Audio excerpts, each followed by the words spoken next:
तो दोस्तों RT admission session 2024-25 को लेके हमारे कई अभिभावक साथियों के सामने एक समस्या आ रखी है और समस्या है डॉक्यूमेंट या दस्तावेज को लेके कि उनके बालक या बालिका के नए दस्तावेज नहीं बन पा रहे।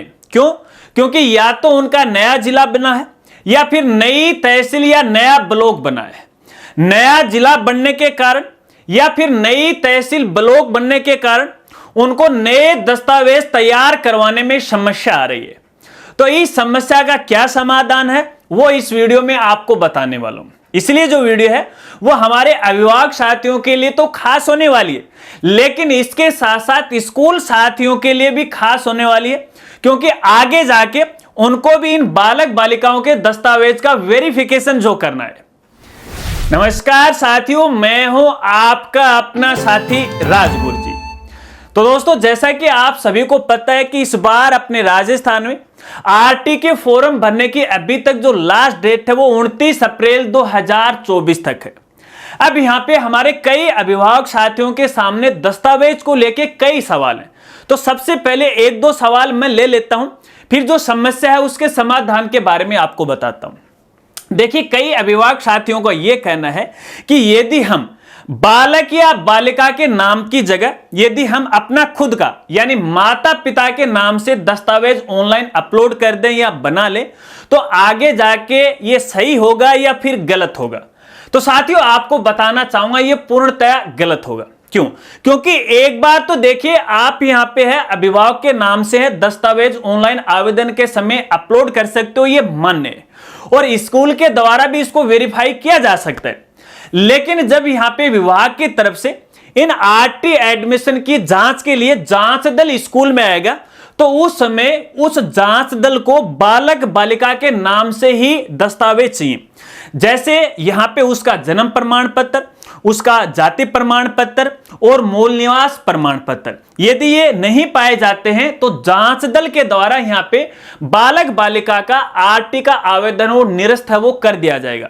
मात्र स्कूल के द्वारा दस्तावेज वेरिफिकेशन करने से ही यहां पे बालक बालिका का आरटी में प्रवेश नहीं होता है। इस बात को आप अपने दिमाग में बैठा लीजिएगा। तो फाइनल में आपको यह कहना चाहूंगा कि जो समस्या आपके सामने बाद में आने वाली है उसका समाधान आप पहले क्यों ना कर लो। तो यहां पे सभी जो दस्तावेज हैं आप बालक या बालिका के नाम से वो बना लीजिएगा। अब यहां पे दूसरा सवाल है आधार कार्ड को लेके कि हमने बालक बालिका के आधार कार्ड के लिए आवेदन कर दिया, स्लिप भी हमारे पास आ गई, लेकिन पोर्टल पे हम फॉर्म नहीं भर पा रहे। तो आपको यहां पे बताना चाहूंगा, इसको लेके मैंने कई बार वीडियो में बताया कि आप आवेदन फॉर्म तभी भर सकते हो जब बालक बालिका का आधार कार्ड बन गया हो। स्लिप नंबर से है जो एनरोलमेंट नंबर से उनसे आप आवेदन फॉर्म है वो नहीं भर सकते। तो आपको मैं यहां कहना चाहूंगा, देखिए दस्तावेज को तैयार करवाने में और आधार कार्ड बनवाने में फिलहाल समय कितना लगता है। हाँ, इतना हो सकता है कि फिलहाल ये जो चुनावी माहौल चल रहा था इस वजह से थोड़ा सा लेट वो जरूर हो गया। मात्र 10-15 दिन में ये सभी दस्तावेज तैयार हो जाते हैं। आशा रखता हूं ये बात आप जरूर समझ गए। चलिए बात करते हैं मुद्दे की। यहां पे साथियों के सामने जो समस्या आ रही है, अब दोस्तों आपको पता है कि अपने राजस्थान में गहलोत सरकार के द्वारा 50 जिलों का गठन किया गया, यानी कुछ नए जिले वो बनाए गए थे।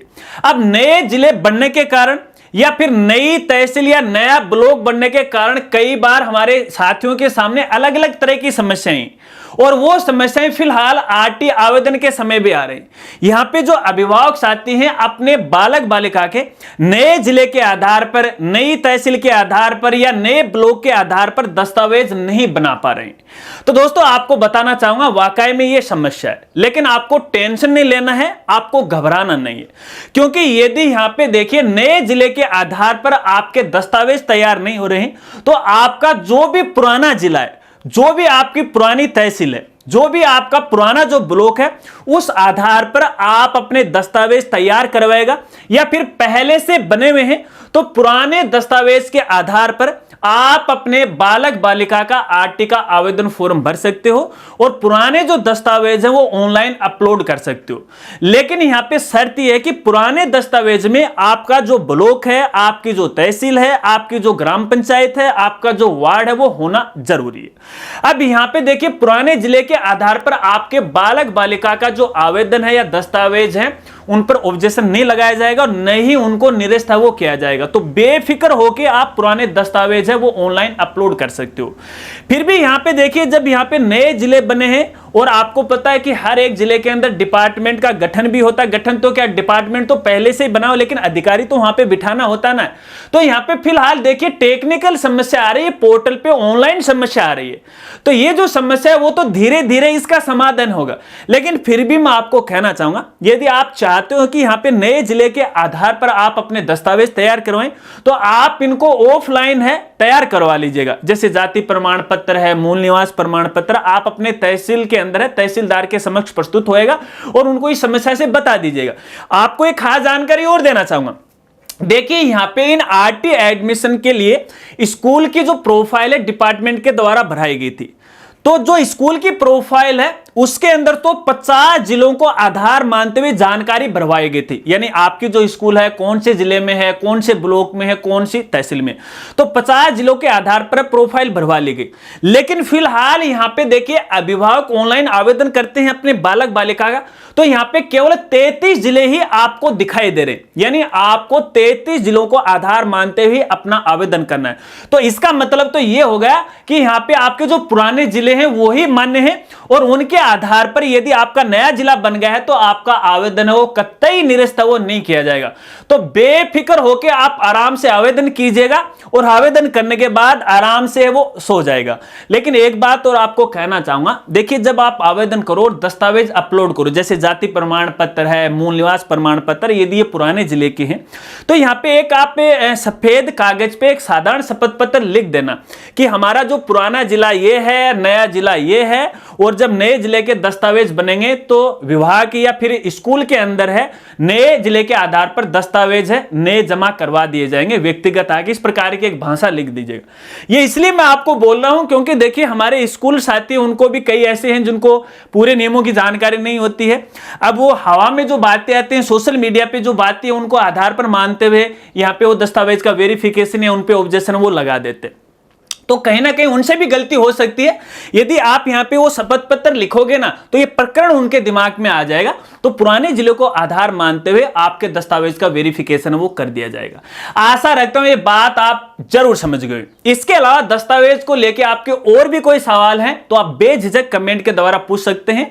और आपको यहां पे बताना चाहूंगा, देखिए इन एडमिशन को लेकर समय समय पे मेरे द्वारा कई वीडियो वो बनाई गई।